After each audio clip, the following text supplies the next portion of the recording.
Welcome to my channel TV. On my channel I have daily, up-to-date news. Please do like my video and comment on it and let me know if you have any other types news you want me to include in my future videos. In today's TV news we have Hasina set for 20 years as PM. Her fourth term, third in a row, begins as President administers oath to 47-member Council of Ministers she leads. news. Awami League President Sheikh Hasina yesterday formed government for the third consecutive term as she took oath as the Prime Minister leading a 47-member Council of Ministers. This is her fourth term in office. With the tenure from 1996 to 2001 and 3 terms in a row since 2008, she heads for a record 20 years as the Prime Minister. President Abdul Hamid administered the oath of office and oath of secrecy to Hasina and her new cabinet colleagues while Cabinet Secretary Muhammad Shafiul Alam conducted the program at the Bangababan Darbar Hall. After the swearing-in was over, Hasina signed the oath of office and oath of secrecy. Her new Council of Ministers includes 24 ministers, 19 state ministers and 3 deputy ministers.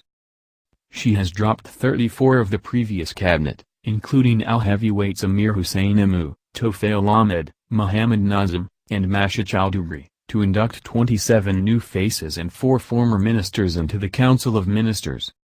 Of the 34 left out, 23 were full ministers, 9 state ministers and 2 deputy ministers. Besides, Hasina chose 2 and dropped 2 of the 4 technocrat ministers who had resigned last month while forming the election-time government. Insiders say the Prime Minister picked new faces for the cabinet from the districts that had no representation in it for long. Immediately after the cabinet members took oath, the cabinet division published a gazette distributing portfolios among them, and the previous cabinet got abolished with this. According to the gazette, the PM herself is in charge of the cabinet division, Ministry of Public Administration, Ministry of Defense, Armed Forces Division, Ministry of Power, Energy, and Mineral Resources, and Ministry of Women and Children Affairs.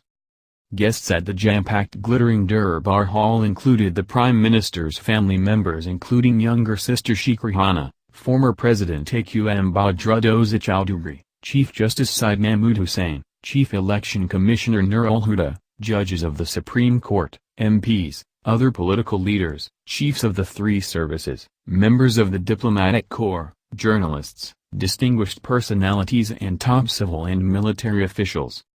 Jatiya Party Chairman Murshad, who announced himself as the opposition leader in parliament, and his wife Roshan Urshad were not present at the ceremony.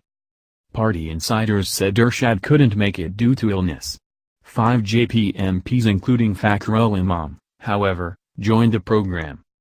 Attired in a sky blue Jamdani sari, Hasina was looking confident. All gave her a standing ovation when she entered the Darbar Hall at 3:30 p.m. Minutes later President Hamid got in. The ceremony began with the recitation from the Holy Quran. Hasina, elder daughter of father of the nation Bangabandhu Sheikh Mujibur Rahman, took oath at 3:40 p.m. pledging to preserve, protect and defend the national constitution and state sovereignty. Later, the ministers, state ministers and deputy ministers took oath. At the end of oath-taking ceremony, the President and the Prime Minister exchanged greetings with the new cabinet members and distinguished guests. The PM exchanged pleasantries with the guests in the open field beside the Darbar Hall. She spent around an hour there. Thousands thronged the Rajuk intersection to have a glimpse of the Prime Minister when she was on her way back home from the Bangababan. The OUT-led Grand Alliance achieved a landslide victory in the 11th Jatiya Sangsad election on December 30, bagging 288 seats. AL alone won 257 seats while opposition alliance Jatiya Oikya Front got 7. After taking oath, Awami League General Secretary Obaid Quader said members of the new cabinet must deliver as per the election manifesto of the party to retain their positions in the cabinet. The new Council of Ministers has been formed aiming at fulfilling the pledges made by the Prime Minister in the election manifesto. She has formed a new cabinet which is capable of implementing the election manifesto, he told reporters. Our Prime Minister is very serious about performances of cabinet members. Her decision will be strict in this regard. Those who will fail to deliver will lose their positions. Implementation of the election manifesto is one of our major challenges. He added, the people of the country have taken the new cabinet positively. The cabinet involving new and old faces will be more dynamic. No one will be able to remain a minister without performing her duty with utmost sincerity. The formation of new cabinet will not create any internal feud in Awami League as there is no discontent over its formation. Responding to another question about dropping some senior leaders from the cabinet, the AL leader said, it's not exclusion as it can be seen as changes in responsibilities. Mentioning that the government and the party are two separate entities, he said senior leaders will now work for making the party well organized. We should not say that they, senior leaders, were left out from the new cabinet. Their responsibilities just have been changed. They should concentrate on the party activities. Asked about not including anyone from allies, Quater said it cannot be said that leaders of the 14-party alliance won't be in the cabinet in the future. He said the alliance partners in the Grand Alliance will support the new cabinet although they are not its members. The decision of Jatiya Party to perform as opposition party in parliament is good for democracy, he added. After taking oath as Information Minister, Dr. Hussain Mahmood said he would consider providing state assistance to good media outlets that fail to perform smoothly due to various obstacles. I'll look into how the state can assist the credible and good media houses in the truest sense. They may be newspapers or televisions that can't do good work for various barriers, he told reporters after taking oath as minister.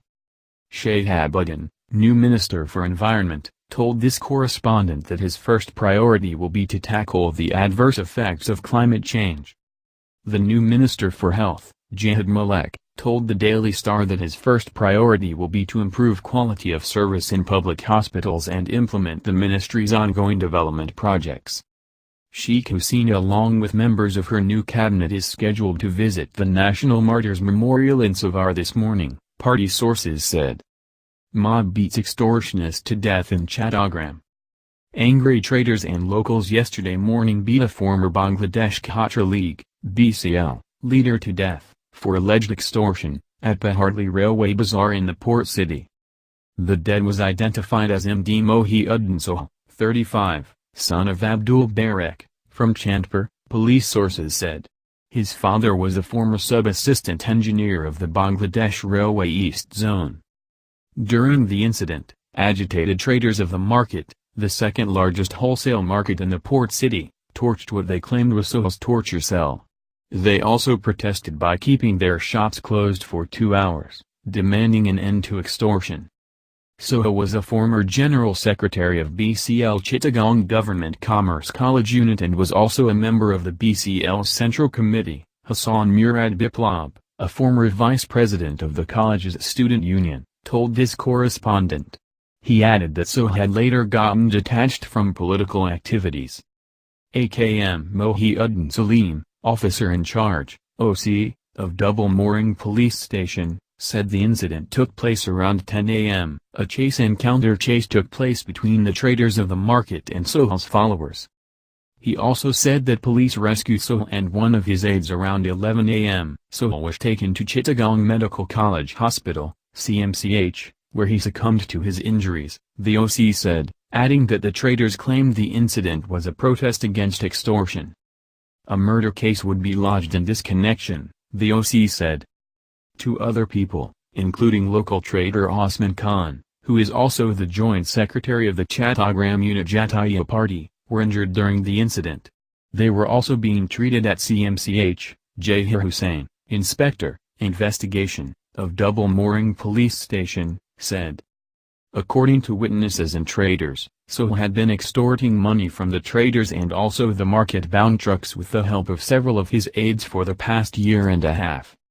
He had allegedly grabbed several railway quarters in the adjoining area of the market and built an office there called MNIP Foundation. Traders also alleged that Sohail used to take people into his office and torture them. They added that several of Sohail's aides around 9 a.m. picked up a vegetable vendor and took him to the office. On information, some traders, led by Osman, went to the office at 9:30 a.m. to rescue the vendor. As soon as they arrived, Sohail's aides attacked them with sharp weapons, injuring Osman. A chase then took place, said Nur Nabi Talukdar, former Joint Secretary of Paharli Railway Bazaar Traders Welfare Association. After the attack, Osman immediately went to the Traders Association office and made an announcement on loudspeakers informing people about the incident. Infuriated traders then took to the streets and surrounded the office. Agitated locals, who were also agitated by Sohail's unruly activities for long, joined the traders. The angry mob entered the office and set it ablaze from the inside, said Arif Khan, a trader, adding that the people took Sohail and one of his aides out of the office and beat them up. Former leaders of the Traders Association, after a meeting with police officials, announced that they would open the shops at 12:30 p.m. after a 2-hour-long shutdown. Speaking to the Daily Star, the traders said they were angry as their association's convener, also local ward councillor, Saber Ahmed, did not appear at the scene. Contacted, Saber said there was previous enmity between Sohail and Osman. He, however, admitted that Sohail had been engaged in extortion in the area and that Saber himself had filed complaints to the local administration several times in this regard. Shamsul Alam Chowdhury, a former joint secretary of the association, said that the traders had become enraged as Sohail's extortion and other unruly activities had increased over the last 6 months. Myanmar asks army to crush Rakhine rebels. Myanmar government leader Aung San Suu Kyi yesterday discussed insurgent attacks on Myanmar police in a rare meeting with the military chief, and her administration called for the armed forces to crush the rebels, a government spokesman said.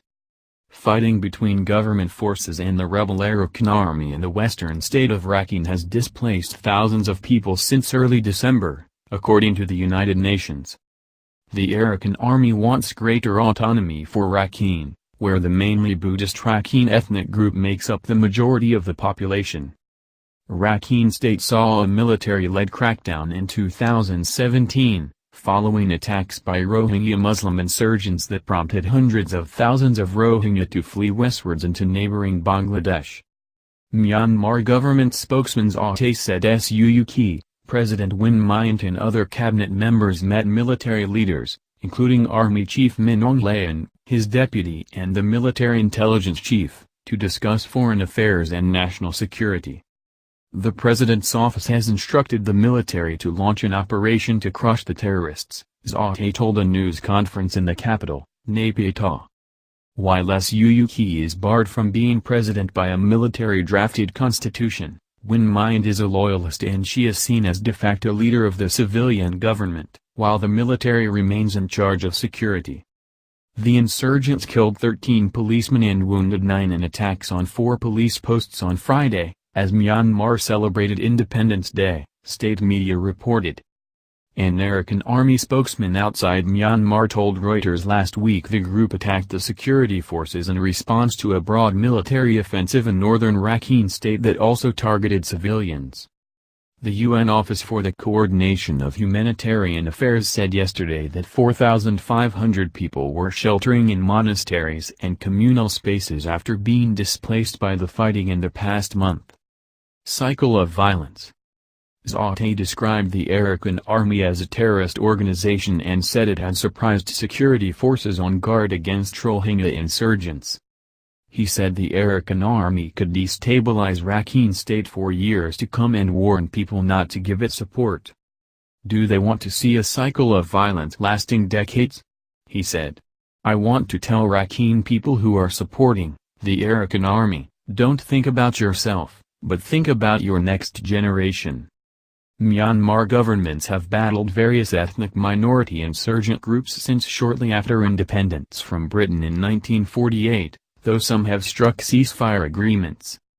Aung also accused the Arakan army of meeting the Arakan Rohingya Salvation Army, a group of Rohingya insurgents that Myanmar also considers terrorists, but added that Myanmar was unable to eliminate the groups as they had bases across the border in Bangladesh. A Bangladeshi foreign ministry official and 2 border guards Bangladesh, BGB, officers denied the accusation. One BGB officer asked Myanmar to provide evidence of militant camps in Bangladesh.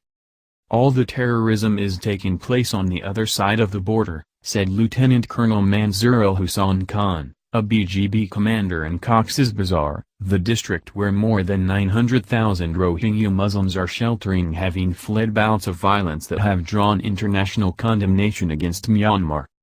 "The world knows what happened on the other side," he said. The Myanmar government and military leaders also discussed a temporary ceasefire the military announced last month in other parts of the country, where other insurgent groups operate, Zate said. "The meeting was held at the request of the president's office," he said. "Thank you guys for watching. Please like, comment and share my video.